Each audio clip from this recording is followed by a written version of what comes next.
Hey, what's going on, everybody? Welcome to this week's episode of Benchwarmers. It's been a little stretch of time, and my apologies for not doing a show last week. I ended up going to Great Mall and working on some stuff there. Got back super late. I was going to do the show on Friday, and yeah, it was much too late. I also apparently forgot to change the title. Hold on one second. There we go. Now we're good. Anyway, how are you guys doing today? Who we got in here? Who we got in here? We got Ugly Man Chief, JM1620, S-Man 1503. My name is Eric Official Tony, Best of AZ, Kixen, DEDC, Flashfire, Will Tor 1000, Logan Herrera. What's going on? Logan Herrera, got a bone to pick with you, of course, because you mentioned on Twitter yesterday. Oregon won their regional against Santa Barbara, the Gauchos. So they are going to Texas, to College Station, to play in the Super Regional against Logan Herrera's Texas A&M. This is the third time Oregon has gone to a Super Regionals in their team history. Of course, 2012, last season, 2 outs away from going to the College World Series, but against Old Dominion, but couldn't finish it off. And that was in game 2. And now here's number 3. So Best of AZ saying, don't remind me of NCAA baseball. U of A shit the bed at home. I still can't believe that, dude. Y'all win the Pac-12, get your regional, and then just blow it. So I apologize to you for that one. Ugly Man Chief asked, do I have a Giants pennant up on my wall? I do. It's actually right behind here. Hold on one sec. I will show you. Because I've got my old school Battle of the Bay posters featuring Mark McGuire and Will Clark. And above that is the Oakland A's and San Francisco Giants section. So got to keep it all regulated and stuff like that. So appreciate that. I don't know why my camera is being all iffy. It was fantastic for recap this last week, but now it's starting to be glitchy again, which means it's probably going to cut out at some point, which kind of blows. But anyway, guys, if you're not able to catch this show live, you can catch us on YouTube, Hat-Club. Subscribe to us. Fancy word for following us. And if you like it, throw a like in there. So anyway, Subdiego619 says, Kevin Boo Boo Bear Mitchell is greater than Will Clark. I might partially agree with you on that, just because of the fact that Kevin Mitchell did win an MVP. He also did win a World Series with the 1986 New York Mets, for those of you guys who didn't know. Great guy. The story about his cat or his girlfriend's cat is completely unsubstantiated. If you guys don't know that story, I highly recommend looking it up because it is wild, but it is completely false. It is not true. But anyway, big show today. Got a lot to cover over the last 2 weeks. Bit of sadness, bit of happy times, bit of more sadness on my part, and then some even happier times. And hold on, I would say, look at her, says, listen, might make a proper wager with you about this weekend. We'll see. That's cool. I'm cool with that. I got time. Normally I start the show off with my jersey pickups, but I'm actually going to save that to the end of the show because of something very important that happened over the weekend in regard to my jerseys. But I'm going to share that with you guys at the end of the show. Ugly Man Chief asked, dumb question, but how many rosters do you think you know? Ballpark. I've got a lot. I don't think it's 10,000. I mean, because I used to do Immaculate Grid all the time back when it first kind of started out and became like a big popular thing this last year. We used to do it on the show, actually. And then I just kind of got totally burnt out on that. So it's just like, so every now and then I'll do one. And of course, I try to go with the most random dudes as I possibly can to get the lowest, rarity score possible. So yeah. Subdiego 619 says, nice Bill Walton tribute behind you, man. San Diego legend, RIP. Yes. And I'm going to talk about him here in a sec, but I am going to start off with, unfortunately, another passing that occurred between last night and this morning. And that, of course, is Dallas Cowboys offensive lineman legend and Hall of Famer Larry Allen, who passed away at 52 years old, which is crazy considering the fact that he was 41 years old when he got inducted into the Hall of Fame. But most notably, undoubtedly one of the strongest guys in NFL history, and for an offensive lineman of his size, also one of the fastest. Going around on the internet today, of course, is the Dallas Cowboys game when Troy Aikman threw a pick against the New Orleans Saints, and Larry Allen out of nowhere just went down and just clobbered the dude to force him out of bounds. Of course, I can't really show video on here, otherwise I would have brought it up as well. But they don't know what happened. Just kind of passed away in his sleep, and so I mean, for him being a bigger dude, the first thing that kind of pops in my head is possibly like sleep apnea, and I've got that, or at least I had stages of it, and thankfully I got my nose fixed, and so don't really have to worry about that anymore. Don't have to wear any hoses or anything like that. But yeah, unfortunately, he passed away sometime in the last like 12 hours or maybe a little bit more, 24 hours, I'll say it like that. But anyway, um, and I'm not kidding when I say he's undoubtedly one of the greatest offensive linemen of all time. 1994 second round draft pick at number 46. Played at Butte Community College as well as Sonoma State. He was a Napa, California native. Shout out to the Bay Area on that one. Played for the Dallas Cowboys from 1994 to 2005, as well as his last two seasons with the San Francisco 49ers, so '06 and '07. Only won one Super Bowl against the Pittsburgh Steelers back at Super Bowl 30. Six-time first-team All-Pro, second-team All-Pro 1 year in 1995. 11-time Pro Bowler, NFL 1990s All-Decade Team, as well as 2000s All-Decade Team, as well as on the NFL 100th anniversary. One of the last few player members of the illustrious Dallas Cowboys Ring of Honor. And like I said, back in 2013, inducted to the NFL Hall of Fame at the age of 41. Not the youngest person to get inducted to the Hall of Fame. That, of course, still lands with Gale Sayers, who went to the Hall of Fame at 34 years old. Uh,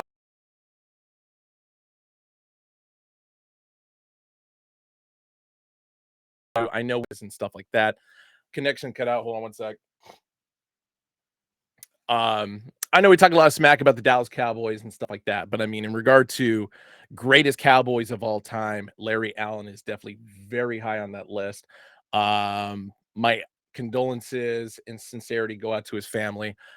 Truly a sad passing. Yeah, passed away while on vacation in Mexico. Sad times, man. And then speaking of which, another legend who passed away, of course, this last week. This actually happened while my wife and I were in Las Vegas. Big Red himself, Bill Walton, passed away at the age of 71. Really, the saddest part about this is the fact that the day before he died was the final day of competition within the Pac 12.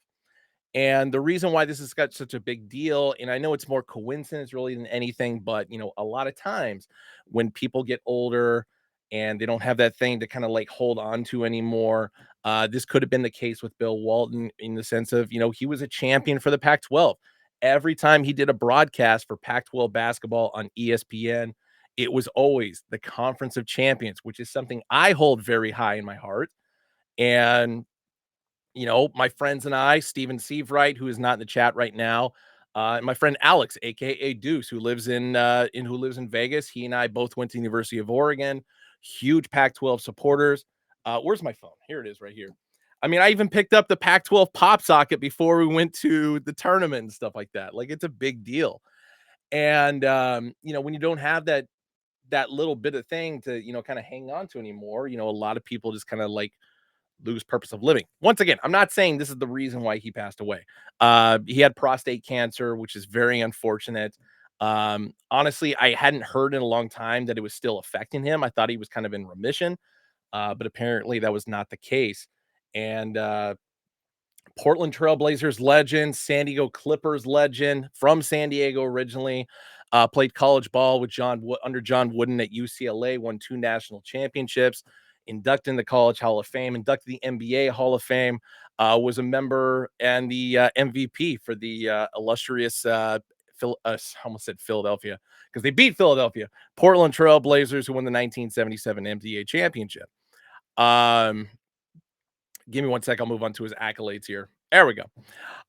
Yeah, two-time NBA champion, 1977, 1986. Of course, he won the 86 championship with the Boston Celtics, which is arguably one of the greatest teams in NBA history. Was the finals MVP for that 1977 season when they took down the Philadelphia 76ers. NBA Most Valuable Player in 1978. Only a two-time All-Star for that 77-78 season, which is kind of crazy. But All NBA first team only 1 year, second team 1 year in 1977, two-time NBA All Defensive Team, six man of the year in 1986, which you can't question that. A big red coming off the bench for the Celtics was a huge push for them. Blocks leader in 77, rebounding leader in 77.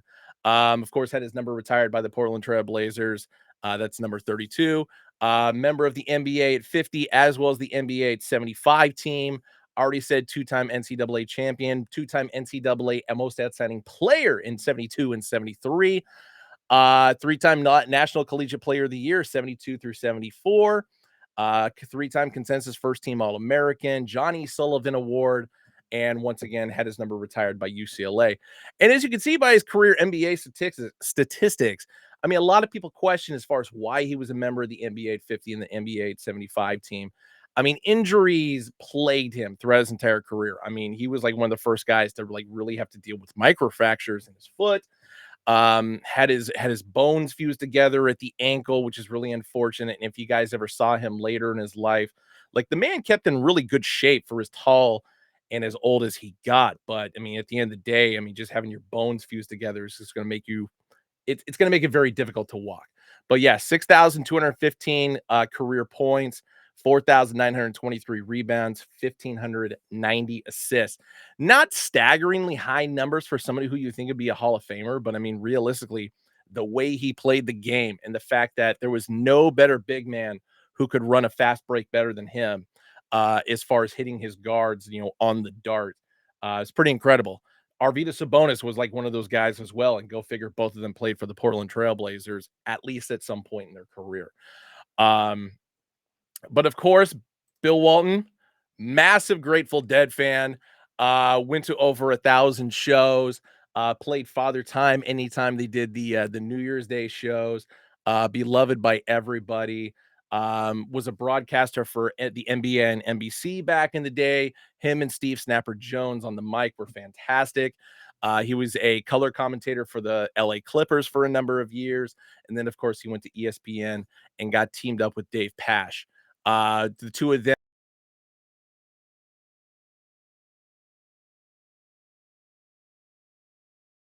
and it was always there. Hold on one sec.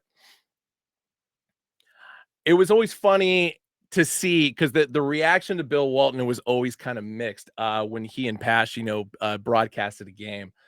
And because Bill Walton would always go off all these tangents, or at least you think they were tangents and stories of something that had to do with the campus or some kind of folklore or something like that. But he always turned it around and brought it back to basketball. And of course, Dave Pash did what he could to keep commentating on what was happening in the game. Walton would throw his little quips and stuff in there. It was a lot of fun to watch. And there were some people who just absolutely hated it because they wanted to focus more on the game. And then you had people like us who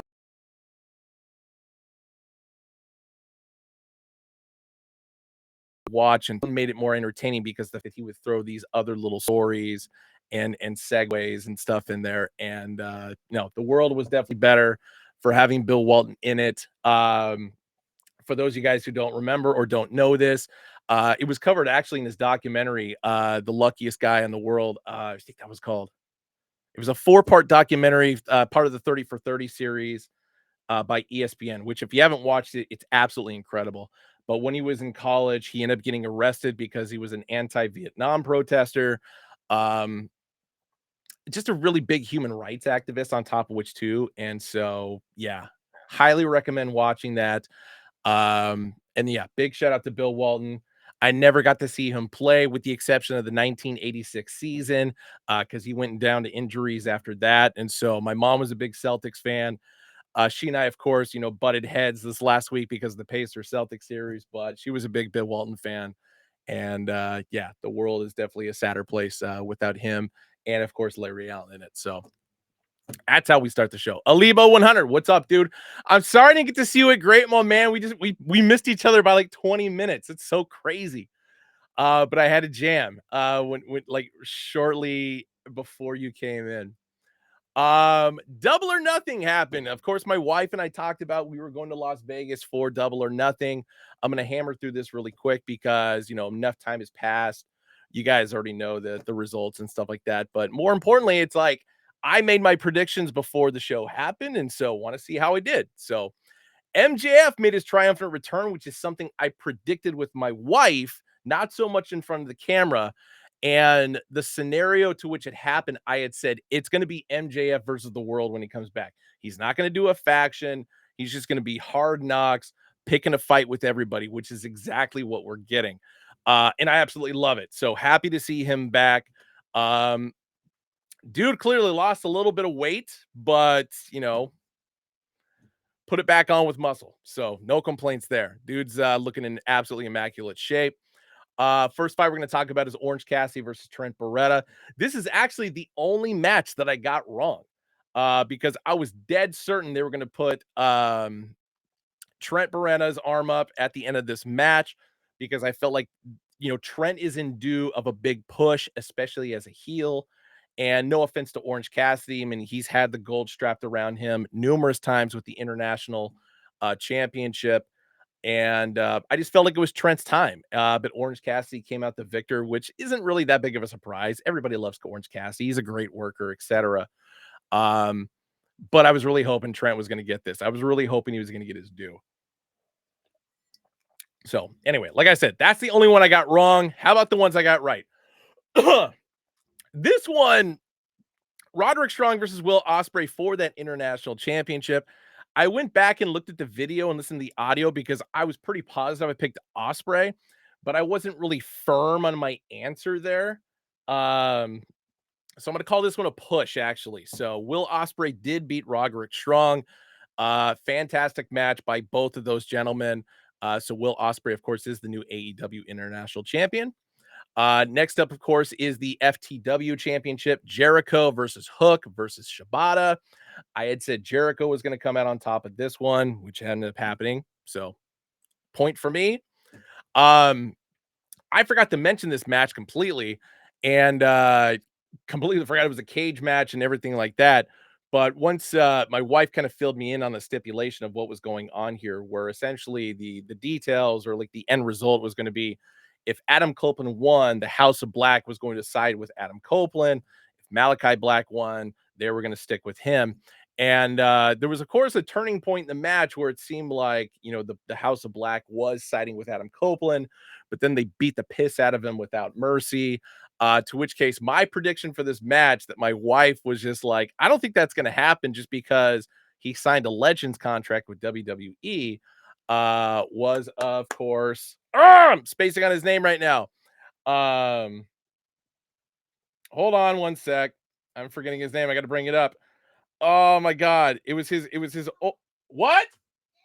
Gangrel. Thank you. It was Gangrel coming back out. My God. I don't know why I spaced on his name, which did end up happening and help Adam Copeland get the victory. Of course, the big move of the match was Adam Copeland going off the top of the cage, jumping down onto Malachi Black, who was laying on a table, and Adam Copeland kind of biffed that one. Ended up breaking his foot, so now he's going to be out for a while. But he did win the match. He did finish the match, which was actually pretty incredible unto itself. So shout out to him. And yeah, so got that one partially right. Swerve Strickland versus Christian Cage for the AEW World Championship. Despite the fact that Christian Cage had a kill switch and his illegitimate son and whatever out there, Swerve Strickland did prevail and win this match. Point for me again.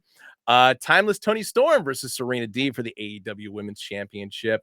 Tony Storm with the win, of course. Can't take that strap off her yet. She's too good. Willow Nightingale versus Mercedes Moné. I picked Mercedes Moné in this one, and it definitely happened. Pretty solid match for a women's match. I gotta say, it was pretty riveting. And the one thing that my wife predicted that did come true was, of course, Chris Statlander turning on Willow after the match. So she and Stokely Hathaway are going their own way. Willow and Chris Statler's friendship, of course, crumbling. And so we're kind of like wait and see what's going to happen with that from a storyline perspective. But Mercedes Moné, regardless, is the new TBS champion. And then, of course, Anarchy in the Arena. Every year they try to just one up this, one up this, one up this a little bit more. And I see Flashfire. I didn't have it on screen, but you did say Gangrel, who did wear a Cell shirt. Yes, he did. Thank you. I appreciate you guys for chiming in with the Gangrel and stuff like that, because I, for whatever reason, just spaced on his name. I kept Ministry of Darkness kept running through my head and stuff, and it's like I'm partially the way there, but I could not think of Gangrel's name. And official Tony, you're going to your first AEW event this Wednesday, dude. It's fun. I hope you have a blast, man. The Anarchy in the Arena was nuts. And I did predict this correctly. I did say the Elite would win or the VPs would win, just because every other year it always goes good, evil, good, evil, good, evil. And of course, the Elite, the VPs, whatever, are the evil team right now because the good guys won last year. Um, Jack Perry got lit on fire thanks to a flamethrower that was managed by Darby Allin, which is absolutely insane. Not to mention the fact that they keep running the gimmick of the music continue to play throughout the match. But of course, they did like 3 or 4 different music switches, to which case the best was Brian Danielson's old old entrance music, which of course is the Final Countdown by Europe. Which always cracks me up because anytime it starts, I know exactly what the song is, but it always takes the, for people to finally like, latch on and get it. That's what I get for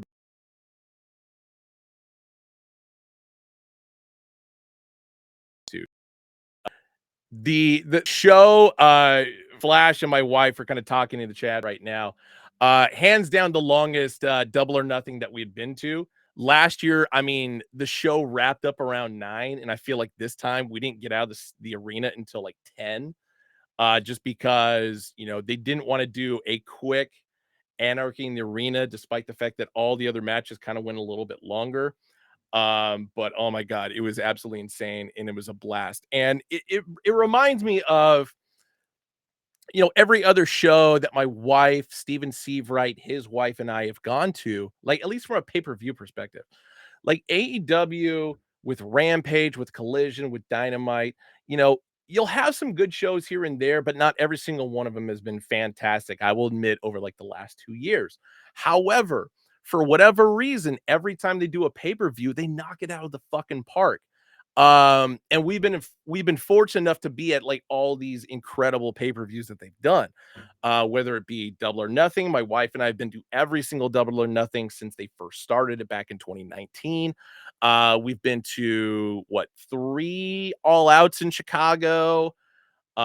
We did Revolution last year at Chase Center, and the only one we didn't do was Full Gear in LA. We could have gone the full calendar year of hitting like all the top 4 pay-per-views, and we didn't do it just because like we were kind of burnt out on everything. Flashfire went to Wrestle.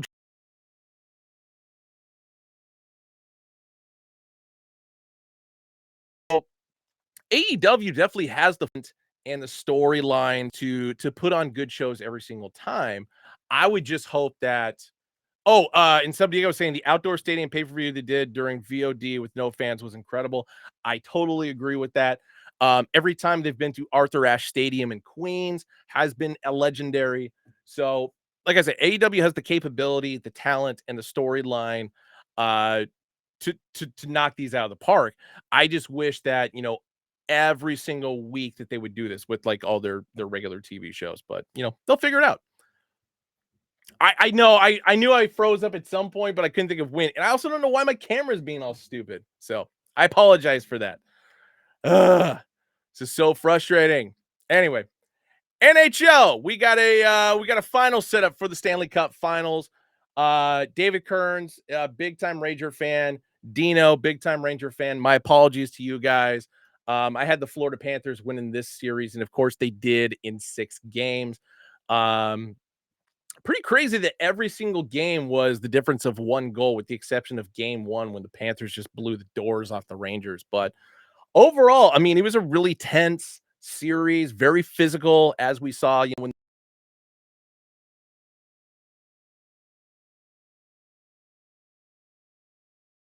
firepower.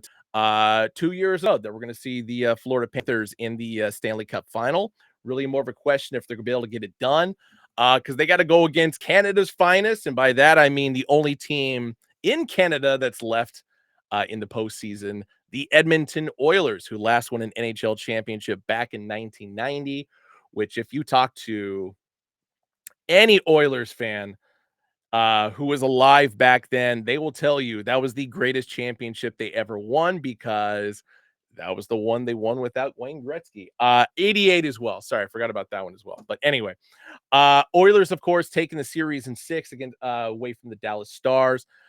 Pete DeBoer, once again, on the losing end of a series that they had, pretty much wrapped up. I mean, Dallas was looking hot in the middle of the series there, and just could not finish. And so now 2016 San Jose Sharks, of course, Pete DeBoer was the losing coach for that one.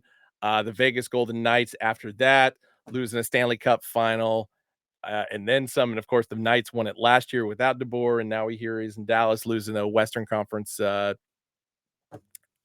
Anyway, so yeah, the final is set for this weekend: Edmonton Oilers versus Florida Panthers. Um, Hey, there he is, Steven Seabright. I'm just talking about you a little bit ago. Sub Diego, I'm sorry about your Canucks, man. I honestly thought the Canucks were going to take it this year. But I'm not mad about the Oilers being there, because the one thing I wanted to hear was "Oh, Canada" during the Stanley Cup final, and we get to hear it. I, for one, am not an Oilers fan. I should be rooting against them on account of the fact that I'm a Toronto Maple Leafs fan, but I'm either way on this. I'm actually happy. If the Florida Panthers win, I'm actually kind of stoked about it, because it's a team that's never won a Stanley Cup. And I'm all about, teams who have never won a championship to win a championship. So I guess go Panthers in that sense. Whew. Moving on into the Association of National Basketball. There goes my camera. Hold on one sec. Let me fire this back on. Yeah, I did on purpose, because I'm going to talk about the Pacers here. So I want to be off camera as I cry through this, of course. Give me one sec. Let me restart a sec. Oh my God. Are we back? All right, we're back. Anyway, yeah, my Indiana Pacers effing lost to the Boston Celtics.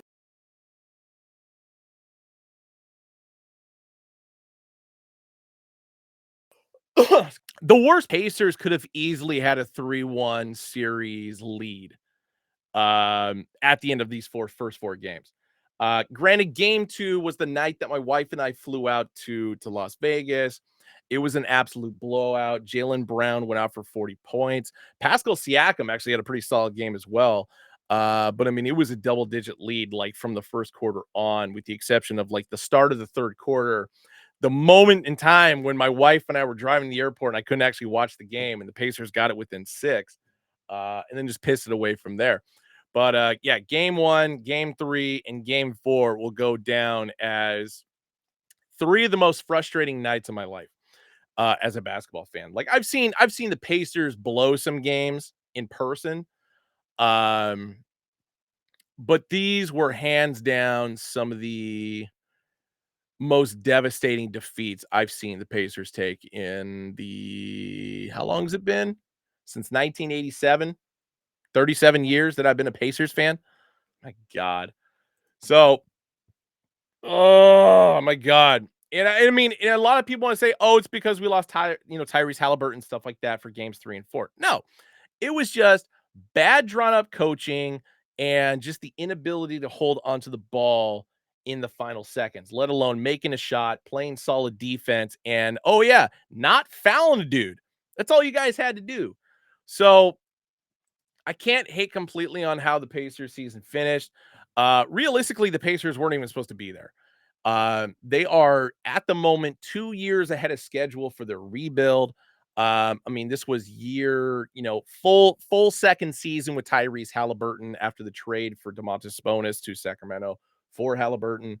They got a half season with Pascal Siakam, which actually turned out to be a really good move. Obi Toppin came in. before the season started. Was not expecting TJ McConnell and Obi Toppin to be, the duo off the bench that they were. Indiana lost Benedict Mathurin to a labrum tear a few months before the playoffs started. Oh my God, dude, why is everything going wrong right now? Sorry, camera went off again. And Andrew Nebhard, Andrew fucking Nebhard, putting the team on his back in games 3 and 4, going for over 20 points in both of those performances, and just did an absolutely incredible job. So I cannot be mad about that. I can only be mad about the fact that they lost all 3 of those games.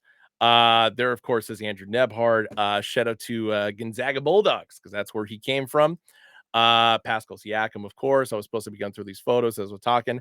Obi Toppin, I love the guy, and I really hope the Pacers bring him back, as well as Pascal Siakam. Siakam, they're going to have to give a supermax contract. And I mean, he's already been talking like he wants to stay in Indiana, which I'm actually pretty stoked about. So it's really more of a matter of, because of salary cap reasons, if they can afford to keep Obi Toppin, I feel like it would be a smart move if they do. He's the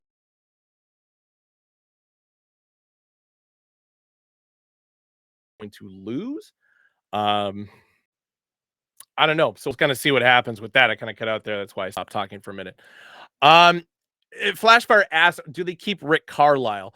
I feel like they will. I don't think they're ready to move on from him yet. I think they're to give him one more year, because taking a team of misfit kids to the Eastern Conference Finals is still a pretty big deal, even if you get swept.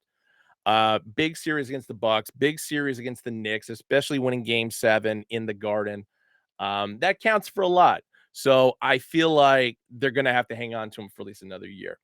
I have my moments with Carlisle. Like, I like him as a person. And going back to Bill Walton, if you haven't heard the story yet, Bill Walton is the reason why Rick Carlisle and his wife are, met each other and are married. Their first date was ever at a Grateful Dead concert that Bill Walton was able to get him tickets for. So there's a lot of those weird connections that kind of go in with that. And so, if the Pacers don't win a championship next season, I mean, which they could, I feel like they could. If they retain everybody, I feel like they could do it. Um, they have to ask that question. It's just like, is Carlisle going to be the guy who can take us to the promised land, or do we need somebody who's a little bit more defensive minded, and a little bit more tenacious when it comes down to crunch time? So I don't know.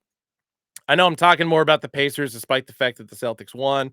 So I got to give them their kudos there. Drew Holiday, Jason Tatum, and of course, Jalen Brown. They were huge. Drew Holiday, especially. I mean, the fact that the end of game 3 and game 4 essentially ended on the same thing, where he goes in for a layup and he gets fouled and he converts the basket and gets the free throw, and that puts the Celtics up. And for whatever reason, with under a minute to go, the Pacers could not come back and capitalize on that. Insanity.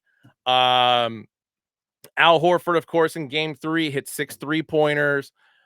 He had his big game, so on and so forth. And big shout out to Derek White, even though he's a University of Colorado Buffalo.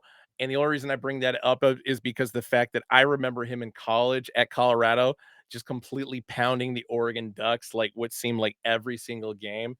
I got a real love-hate relationship with this guy. Hate him in college, love him in the NBA, because he is so goddamn smart on the court, very defensive-minded, also a pretty decent scorer when he gets the open looks. But he's definitely like TJ McConnell. He will look to pass first, but his eye is just more focused on keeping the other team from scoring. And so I respect the hell out of him.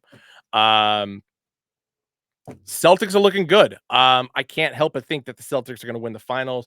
I know I haven't talked about the Dallas Mavericks yet. I'm going to get to that in a second. Um, this was the worst shit.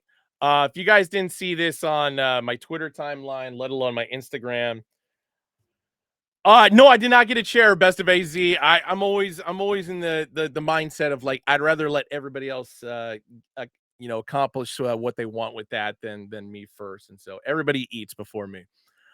This was one of the bets that I made when I was in Vegas. And the first leg of it, of course, was Manchester United versus Manchester City in the FA Cup championship game, to which case I did bet that separately, thank God, because I won $45 on that. But I did a 3-leg bet where, yeah, Manchester United over Manchester City. the Brewers over the Boston Red Sox. So those first two legs hit. Then I had a chance to cash out before the Pacers Celtics game 3 started. I could have cashed out at $83. Well, by the time halftime came around, I could have cashed out at about $218 because the Pacers were trucking. And there was a point in time when they were up by 18, and I think it came out to like $247 I got to take it on. But I didn't do it because I felt good about the Pacers and their odds of winning.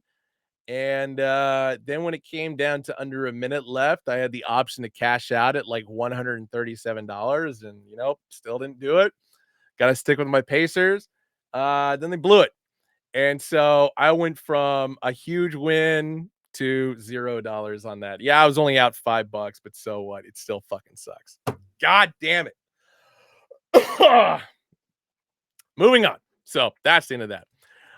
Dallas Mavericks, Minnesota Timberwolves. I mean, this was just as bad of a beating as the Boston Celtics essentially gave the Pacers, except for the fact that, only the first two games were close. I mean, the Timberwolves did steal a win there in game 4, but then Dallas just turned it on in game 5, sorry, and just blew the doors off of Minnesota. Minnesota just looked terrible compared to the way they looked against the Denver Nuggets. So I can't really explain that one. But yeah, at this moment, it's just like, Luke is a straight up killer. And, Kyrie is for that matter as well. And, but once Luka got that look on his eye, I mean, he got into Anthony Edwards and everybody else's head like instantly. So I don't know. I'm not surprised by this. But at the same time, I kind of am. I took a lot of shots at Jason Kidd as a coach for a number of years. Talked about it previously from when he coached the Brooklyn Nets, the Milwaukee Bucks, assistant with the Lakers, and then of course last year, or his first 2 years with Dallas, lost in the playoffs, didn't make the playoffs last year, but here now he's in the NBA Finals. So my respect for Kid as a coach has gone up tremendously, and I look forward to seeing what they can do. And of course, the biggest question mark is going to be, Kyrie going back to Boston. There, of course, is the whole incident with him stomping over Lucky's face at center court, and the fact that Kyrie really has not won a game since going back to Boston. So I'm curious how much that's going to because weird shit happens in sports, how much that's going to haunt him and the Dallas Mavericks going forward. But of course, I got to bring up yet another bet that I made.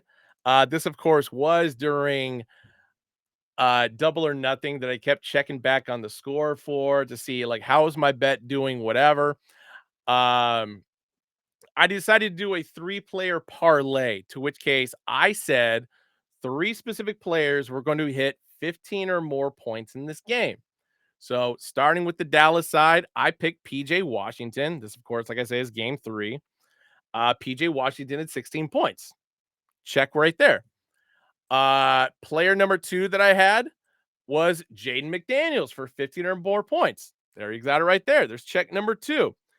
And the third leg of this was I was between 2 players, Mike Conley and Naz Reid.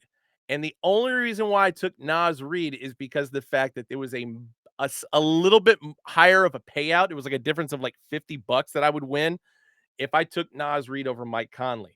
But as you can see, Mike Conley had gotten 16 points. Fuck. Naz Reid with 14. And the reason why Naz Reid finished with 14 points is because the man missed a fucking free throw with under 3 minutes to go in the game.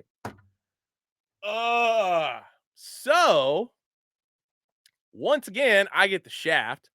And there's the bet right there. So PJ, Nas, Jaden McDaniels. $5 would have gotten me $205. One goddamn point. That's it. That one free throw, and this is why I always emphasize, and as a sports fan,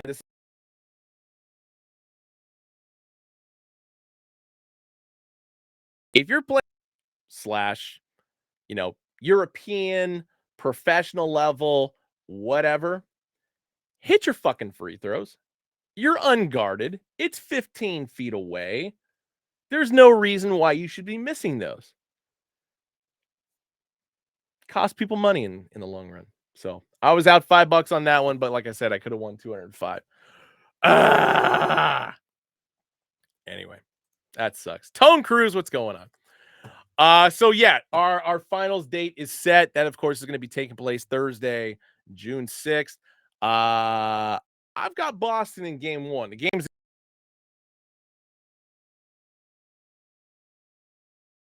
and they got to set a precedent. And of course, we'll be back for game one as well. And so interesting times, my friends. Interesting times. Soccer, of course, happened over the last 2 weeks as well. The Mexican League Championship. I had said Cruz Azul was going to win it. This was leg number one. Cruz Azul, of course, scoring first on a penalty. Club America then tying the game up. So that first leg ended in a draw. But leg two, of course, Club America won 1-0. So that sucked. And then, of course, sticking with soccer, Real Madrid over Dortmund in the Champions League final. This kind of sucked for everybody unless you're actually a Real Madrid fan, to which case, why are you bandwagon? Everybody wanted Dortmund to win this game, and they did not. It looked good in the first half. I mean, it was scoreless, a lot of good passing, a lot of decent shots were taken, whatever. But it really blows to see Real Madrid hoist yet another championship trophy. So anyway, and of course MLS, which we haven't talked about much this season. Here's a look at the table for that. Inter Miami on top, of course, because they've got the great one. No, I'm not talking about Cristiano Ronaldo. I'm talking about Lionel Messi. But surprisingly, everything else that kind of follows after them is what kind of blows my mind. I mean, Cincinnati, New York City, New York Red Bull, Charlotte, Toronto, Columbus, Philly. That's your top eight right there. Over in the West, Real Salt Lake, finally getting their groove back. Followed by LAFC,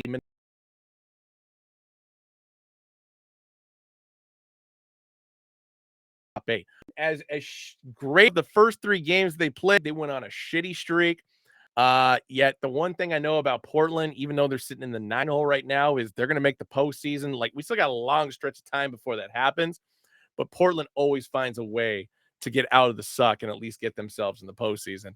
But it is kind of wild this early in the year to see them above the Seattle Sounders, who are having an awful year, which I like because I fucking hate the Seattle Sounders. So screw them.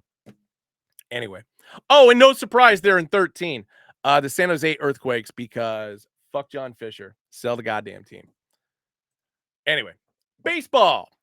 Hold on one sec. Yes, MLS. MLS, of course. Oh, yeah, Mbappe is going to Real Madrid as well. Whatever. In the AL East, of course, the Yankees still on top, so very little has changed over the last 2 weeks. Orioles still in second place, but huge difference between them and third place. Boston Red Sox, of course, 11.5 back, but still playing 500 ball. The Rays right behind them, and then the Blue Jays, of course, in the bottom of the cellar, even though the Rays and Blue Jays are tied based on percentages. Over in the Central, the Guardians, a little bit wider of a lead between them and the Royals. Twins are finally starting to get stuff back together again. They've been 7-3 in the last 10, but still 2 games behind in the third place spot, followed by the Tigers. And of course, in the doldrums is the White Sox. And over in the AL West, Mariners strengthening their lead.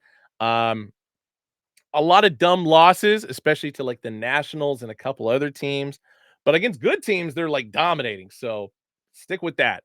4-game lead on the Rangers, followed by the Astros, followed by the Athletics, who are not in last place, thank God. And then followed by the Angels, who are in last place. And I feel bad for Ron Washington. I don't know why he took that job, but he did. So he's got to make his bed and sleep in it. So anyway, over in the National League, Philly still on top. Braves kind of struggling with the A's there for a bit, despite the fact that they took 2 out of 3 from that series, but still 6.5 back from the top spot there. Nationals in third, Mets in fourth, Marlins in the tank right now, but that's been the way it's been all season. And of course, the Brewers just dominating right now. So congrats to you, Steve right on that one. The Cardinals coming out of nowhere to leapfrog the Pirates and the Cubs to take second place at the moment, but only by a half game on the Cubbies. Pirates in fourth, and then the Reds, who I picked to win the division this year. Come on, guys, do better. Jesus. And then last but not least, in the NL West, um, things are seemingly a little bit closer. Dodgers, of course, still on top, but only by 6.5 games. Padres followed them, then the Giants, then the Diamondbacks, and then, of course, the Rockies, the poor Rockies. Um, Something that's been sent to me multiple times over like the last couple weeks, so definitely want to talk about this, is there's a video that went around on TikTok and other social media platforms in regard to the least annoying fan bases in Major League Baseball. To which case, their top five, number one being the Mariners, which blows my goddamn mind. I'm going to get to that in a minute. But two, the Royals, three, the Orioles, four, the Rockies, and five, the Blue Jays. To which case, two of those teams should not be on that list. And those two teams, of course, are in the 1 and the 5 spot. I like Mariners fans. I've gone to many games in Seattle, have some really good friends, etc. But at the same time, there's been some annoying ass Mariners fans that I've dealt with over the years. And I mean, we're talking like 20 plus years of dealing with annoying ass Mariners fans. So whoever decided to put them in the number 1 spot, you're fucked in the head, pal. You have not been to Seattle for Mariners games, because Seattle sports fans, first and foremost, are rabid as fuck. And I mean that in the nicest way possible. Um, but at the same time, when they start to lose and you kind of cheer for your team, even though you've been doing that all game, you're cheering for your team.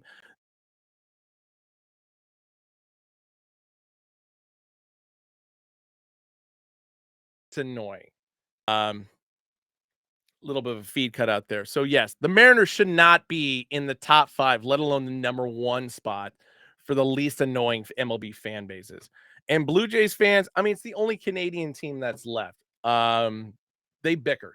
They bicker a lot. So there's no way in hell that should be it. So let me remove this for a sec, because I'm gonna give you my top 5 right here of the least annoying fan bases in Major League Baseball. Number 5, the Pittsburgh Pirates.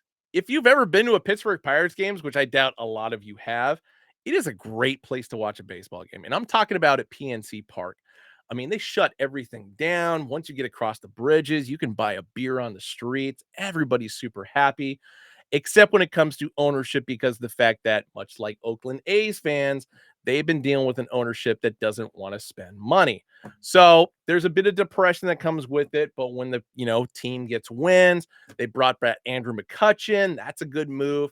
They got Paul Skeens, who's tearing it up, etc. There's a lot of good things to be happy about if you're a Pirates fan, except for the fact that longevity is your enemy, because they're not going to keep a lot of these players around, much like the Oakland A's. But either way, good folks, good people.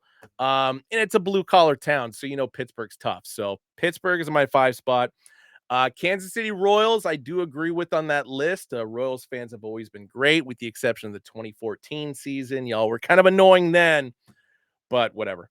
Number 3 is the Colorado Rockies, who have just been in dire times since the 2007 World Series. I feel bad for you guys. I'd like to see you back in the postseason. Number 2, and this is completely unbiased. Yes, I'm an Oakland A's fan, but realistically, Oakland A's fans are incredibly not annoying.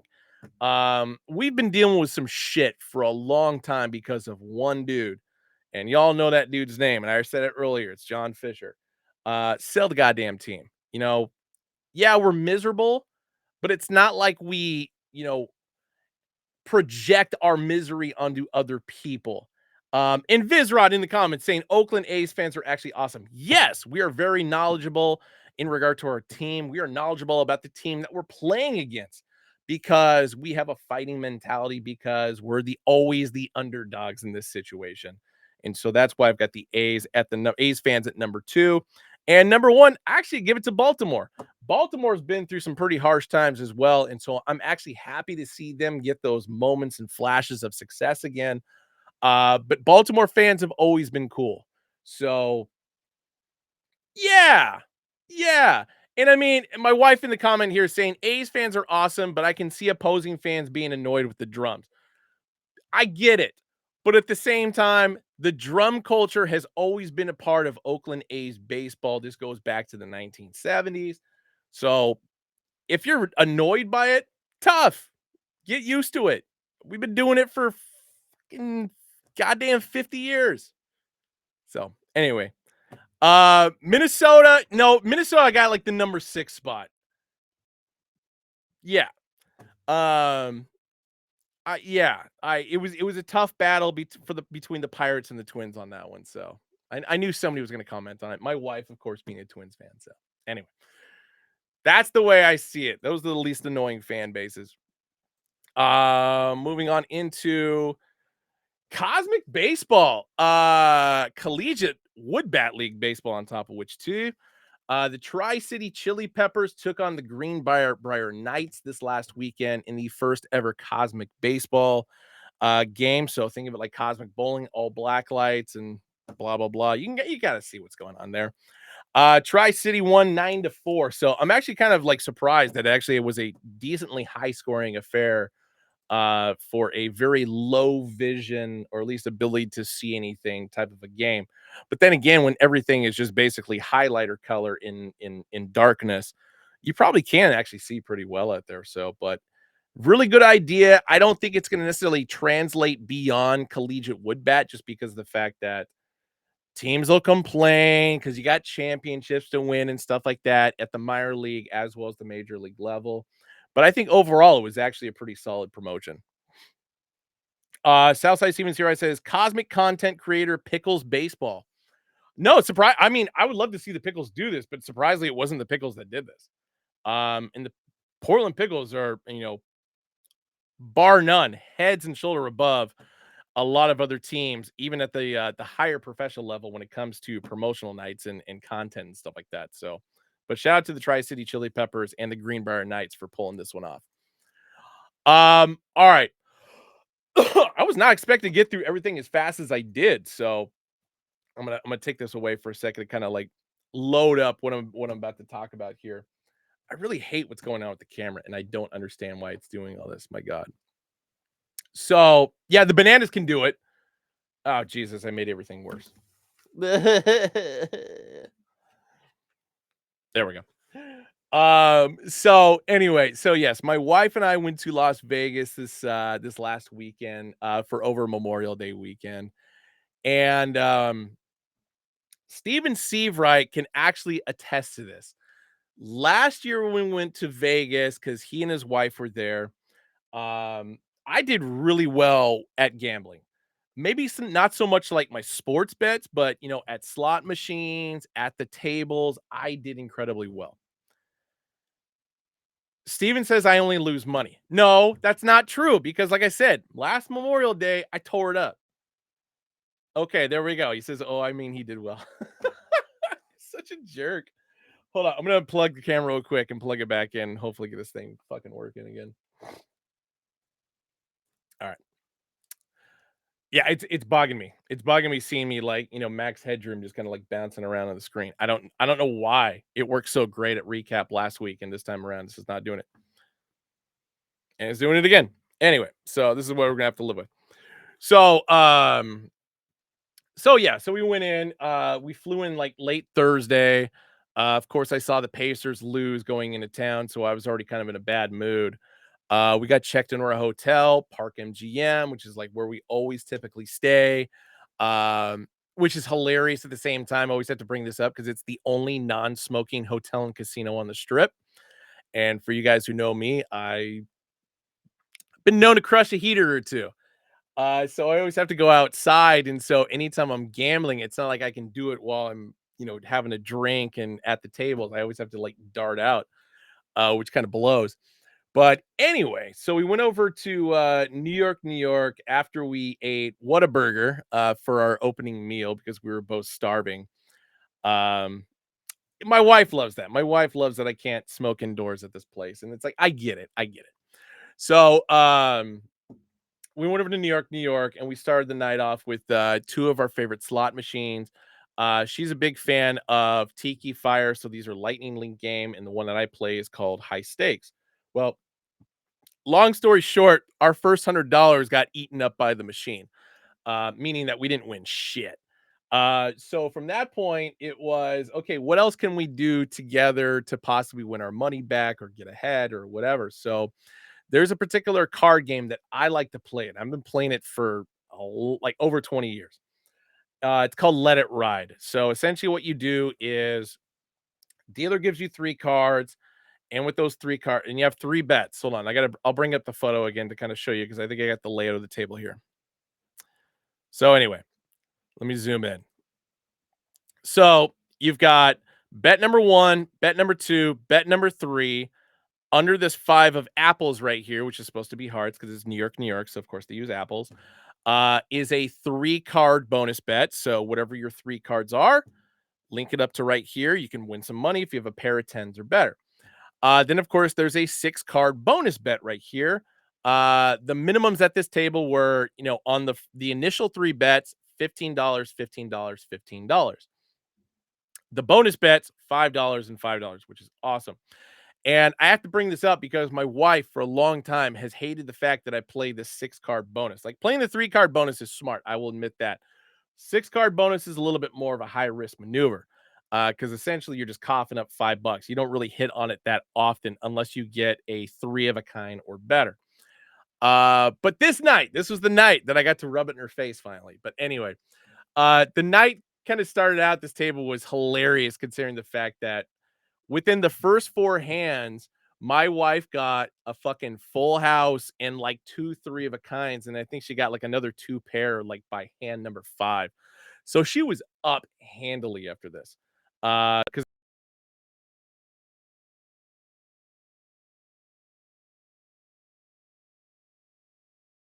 that's what you can do.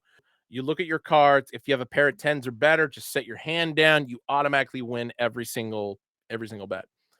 But if you don't, you can brush the first one back and see what the dealer's first card is, because then you play with the dealer's cards, whatever. It's easier to show in person than me try to explain it. But anyway, because Angie had 2 sevens and a 9 in her hand. So she brushed the first bet back. Like, she won the 3-card bonus, but because it's not tens or better, that's why she brushed it back.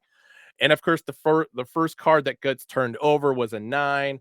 So she had a 2 pair there, automatically win. She's good to go. Then the third card, of course, was a 7. So that's how she got the full house. And I mean, 15 times 11 times 2, pretty solid. Plus the $5 hit by having a pair in hand. So she was ahead. I was getting my ass clobbered. I had nothing going for me, whatever. And then we got dealt a hand, to which case it was a misdeal because for the 6-card bonus, the dealer's supposed to have 3 cards, and for the regular bets, the dealer's supposed to have 2 cards. But for whatever reason, the dealer's hand, the game shot more cards out. So we had to do it was a misfire. So we get our bets back and do the next hand over. And the very next hand, this is what I'm showing you here. So I have a 7 of spades, 10 of spades, and a 5 of hearts. Well, that doesn't do anything for the 3-card bonus, so I was definitely losing that. And I can't remember what the dealer pulled for her 2 cards, but nothing was matching. I didn't get a pair of tens or anything like that. So I ended up losing my first $15 bet plus the 3-card bonus. So there's $20 out right there. And I've already been losing like every single hand up until this point. But I still got my 5-card bonus here. Anyway, dealer flops over the cards, and it's a 6 of spades, 8 of spades, 9 of spades. And I'm more focused on the 7 and the 5 for some reason. Like, oh shit, I got a straight. That's dope. Would have been great if it was a straight flush. Well, then I realized, oh shit, I got the 10 of spades. And so 6, 7, 8, 9, 10 of spades, straight flush. And you can't see it here, but just that $5 bet was a 200 to 1 odds. And so I won a G just like on that one bet. That's how our night started. Or that's how our trip started. So the next photo, like, I ended up losing the next couple of hands after that, tipped the dealer like $30 off that, whatever. So Angie left with 625 in hand. I left with my $1,000 because there was no way in hell I was breaking those chips up. I was just leaving happy. But I ended up losing like another 150 because of the other chips I had. So like, it was great, but then it was terrible at the same time, whatever. And then my wife, being the genius that she is, because we are MGM loyalists, she found a way to upgrade our Pearl account to gold. And all we had to do was go to Fontainebleau, other end of the strip, because they were finally doing tier matching, which they didn't initially do when they first opened because we were there for opening night and we got our, like our cards and stuff like that. So they tier matched there. Then we did a little bit of gambling, got some free coffee out of it, to which case that's why the one cool thing about Fontainebleau is depending on what your tier status is, you actually get free coffee every morning. I don't normally drink coffee, but it's like, you're going to give it to me for free. I'll do it. And then on top of that, they gave us each $100 food credit. So we got to eat breakfast there, like on the house, just tip the server like 20-25 bucks to cover because we're not scumbags. So the next time I go, I still have like my $100 to use for breakfast.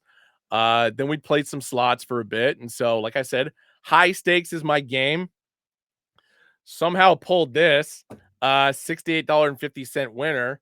And then on the same machine, because I ended up playing a couple other machines in between, it's just like, you know what? I need a win again. I went right back to the same machine, won another 65 bucks on that. Then I lost like 100 bucks at craps because the coffee hit. The coffee hit at that point. And I swear to God, all the dealers at the craps table, because I mean, we were the only people there, and there was on one, it was Angie, my wife, and I, and then one dude on the other side. And like I said, the coffee hit at that point, and so I was like jittery and energetic, and I'm pretty sure everybody thought I was like coked out of my mind, which I wasn't. It was just coffee. I don't drink coffee normally, so like caffeine just like hits. Um, Angie got hit pretty hard, but like I say, I did okay. I lost 100, but we both went up like quite a bit, and then the wheels fell off. But then we had to go to we went to breakfast at Vita, Steven. Yes, it was great. And so then the next part of the plan was we had to go to the Win and do the tier match there because after the Win, then we go back to Park MGM, and that's when we go from Pearl to Gold. But the funniest thing that happened because we went to Win, then we walked over to the Encore. No, my other way around. We went to Encore, then we walked over to Win. Because I forgot Encore is on the left side, depending on what side of the strip you're on. And as we're walking through, um, I like lean to my wife and I'm like, hey, check it out. It's Vince Vaughn. And sure enough, Vince Vaughn was like walking toward us, coming from the Win into Encore. And so it's just like in my head, I'm like, well, this is fucking hilarious, considering that Swingers is like one of my favorite movies of all time. To which case, there is the scene in Vegas, but then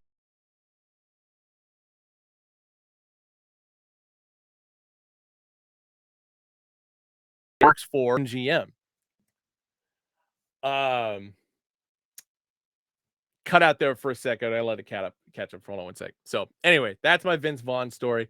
Didn't stop to say hi or say anything because it's like I start that part over. Okay, so walking from Encore to Win, ran into Vince Vaughn, which I thought was hilarious considering, him being in Swingers.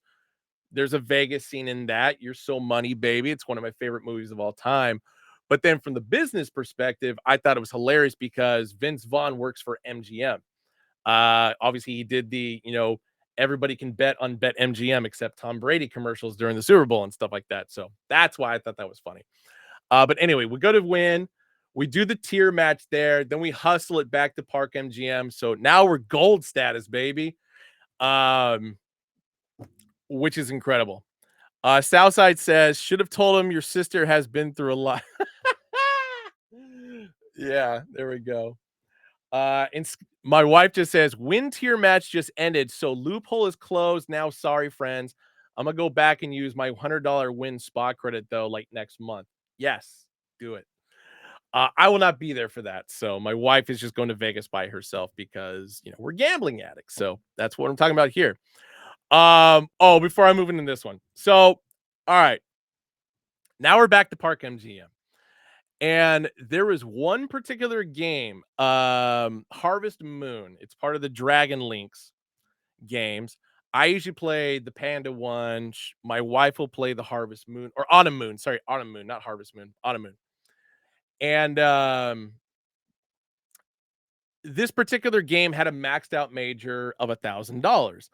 And one thing my wife and I have been actively trying to do for a bit is hit on any of the games with a maxed out major. So my wife was on one. I think it was Happy and Prosperous was to her right. And so for like 2.5 days. We were trying to knock it out. And we kept we'd win some, we'd lose some, but we actually stayed relatively even on these games, which I was actually really surprised about. Like we didn't like lose our shirts on it. So then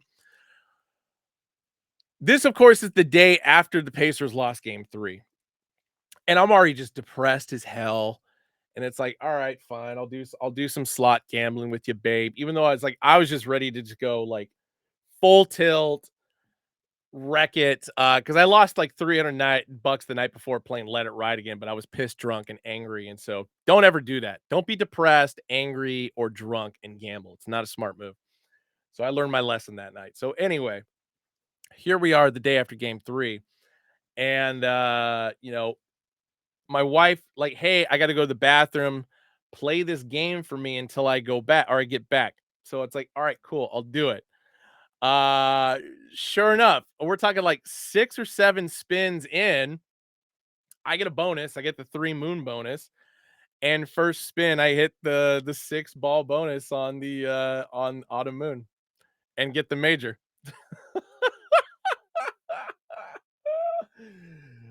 And it's like I didn't know what else to do. I definitely made a noise. Like I was like, oh, when it happened, and a couple people, because it's like I don't want to draw attention to myself, but a couple people did notice, and they're like, "Oh, dude, congratulations, whatever." But I wasn't like, running around the room like a lot of people tend to do. It's just like, no, I still got to keep it kind of cool. But I texted my wife while she was still in the bathroom, and all I texted was because I didn't know what else to say. And then finally, the photo went in where I hit the major, and so yeah, fucking killed it. So two times on this trip, I hit a G, one on cards and one, of course, on the slot machine. And my wife says this fucker hits a maxed out major on a minimum bet. It was a 50-cent bet, yeah. So 5,000 plus X and just acts like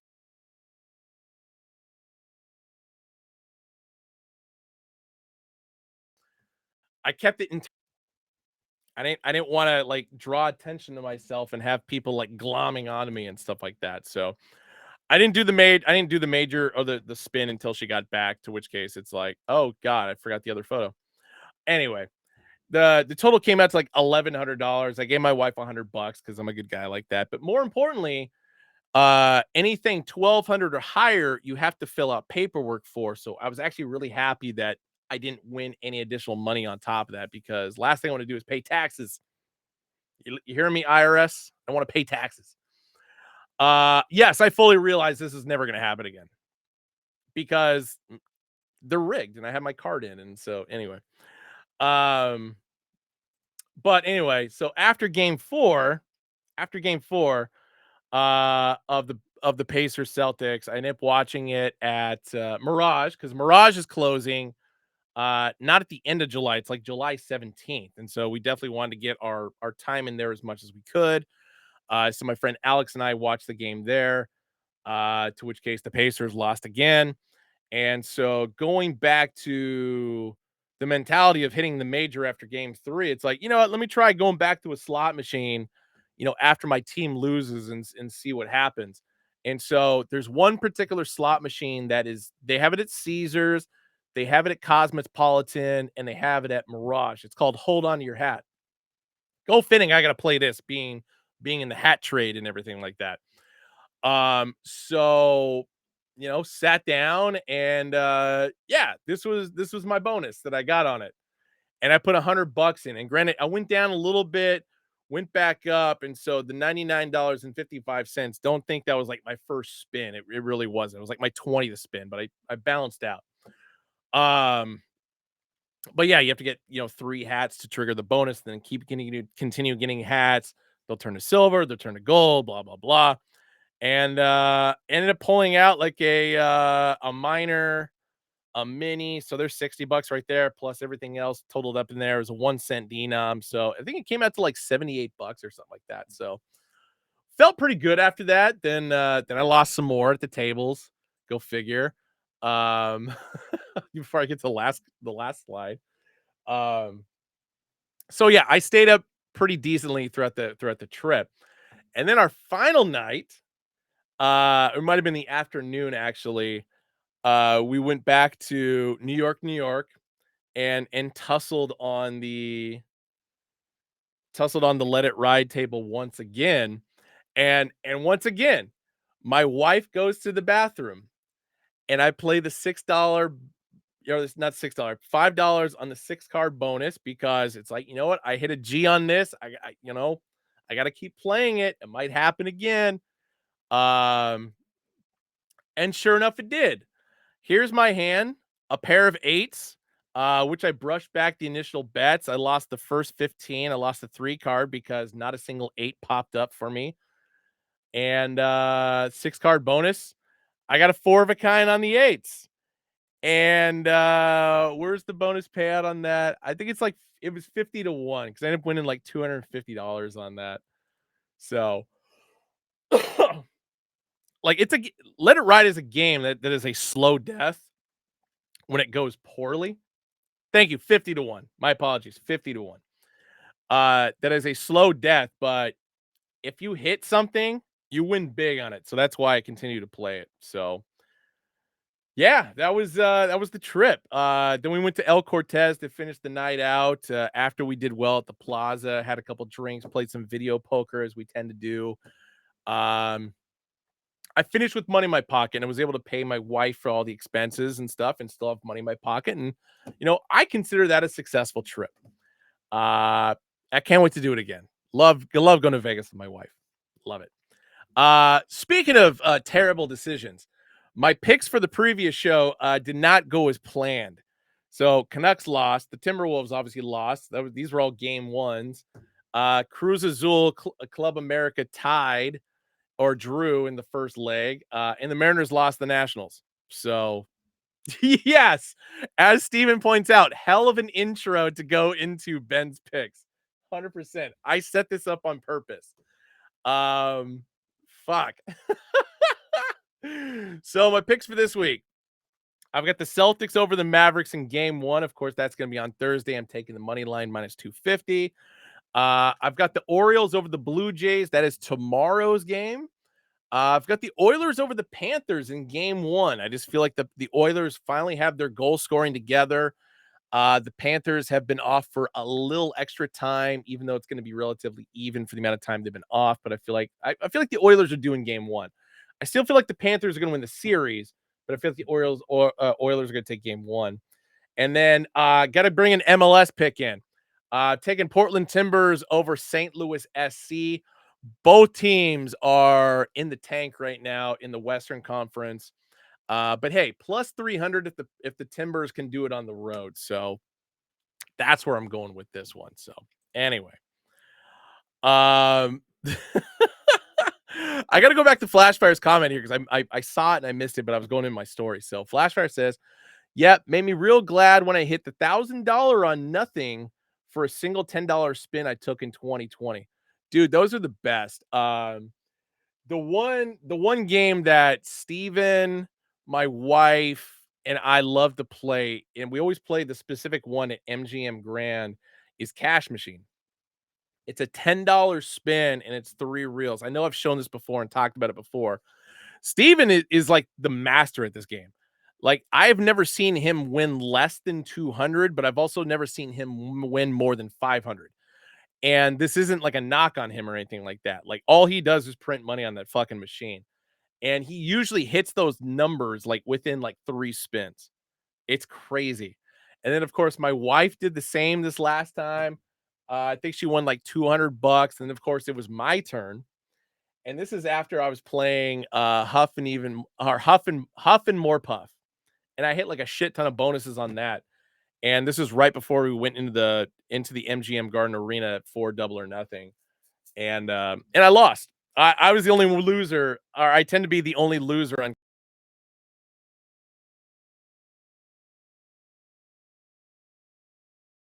Although the last time I won like $100 or something like that. So anyway, Flashforce says, "Oh yeah, I've seen that one in a place or two. Did a little and had no luck. Yeah, it's not an easy one to do, especially when you're coughing up $10 a spin. Like, that's real money right there. So anyway, Guys, that's it for this week. I felt like I crammed actually a lot and only took an hour and 15 minutes. I'm actually kind of impressed by that. But I will be back next Monday for Benchwarmers, of course. We're doing Flip the Script tomorrow. I'm taking on JM 1620 and I think Ugly Man Chief and a little bit of FIFA tomorrow. We gave them microphone access, so we should be good to go on that. So we'll be able to talk some shit during the game, which is great. But yeah, Jam 1620, I will hit you up tomorrow in regard to that. Guys, as always, I appreciate you tuning in. Love talking sports with you guys. Tone Cruz, appreciate you, brother, and everybody else in here. But as always, take it easy. And if you don't, take it sleazy. Peace. Yes. Sweet. We will talk tomorrow. Oh, Alibo. Yes, I will be going back to Great Mall this week, so I will be able to scoop it up, and I appreciate you doing that. I'm definitely gonna save it. I think he got me a cigar, so I'm definitely saving that for the next trip to Vegas. So, because you got to go high roller style, baby. Got to go high roller style. So, anyway, guys, I'll talk to you later. Peace.